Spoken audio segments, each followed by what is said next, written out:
Hi guys, I'm Daniel and welcome to Kai Sound. Today we're going to have a look at what impact you can make on your amp by changing the tubes. Now I got this 5153 50 watt 6L6 off of eBay recently for a really good deal, and the first thing I started checking out after buying it was reviews of it and people playing through the amp.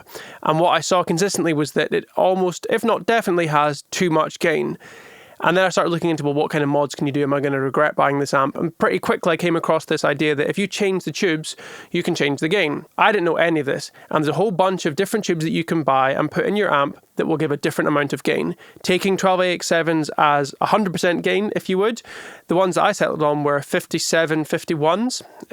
They weren't particularly expensive. And I figured if I swapped slots V1, which controls part of the gain on channels 1 and 2 and 3, and V4, I think V4 is one of the gain stages of channel 3, then I should be able to tame down that gain by a little bit and allow myself to have a more usable range of the gain knob. In the playthrough, you'll hear a song that I've written for an EP that should be out in the next couple of months.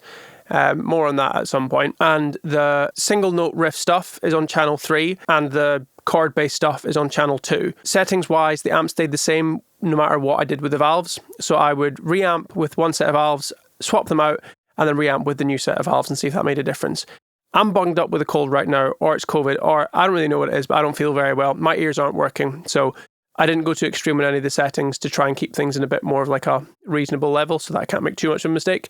Ultimately, you guys watching will decide what you think sounds different. To me, there's not a tonal difference really. There's definitely a gain difference. It's not as big as I thought it would be, but that being said, the 5751s are only considered 70% the gain of a 12AX7, so it should not have been night and day. What this will mean for me though with these new valves is that I'll have a wider range on the gain pot that I can use, which will allow me to dial in the tones a bit more accurately. So rather than moving things 1mm, I should now get to move them 1.5 or 2mm for the same impact. If you've liked the video, please like and subscribe, and if you want to, leave a comment down below, tell me what you liked or didn't like about the video. I'm happy to receive either really. It's fun to chat about this stuff online. It's fun to argue about this stuff online. Ultimately, I'm happy with the amp though, but I think that having swapped the tubes, I should be even happier. If you have any ideas for things you'd like me to try in the future, do let me know down below in the comments, and I'll see if I can address them as I go along. Have a great day.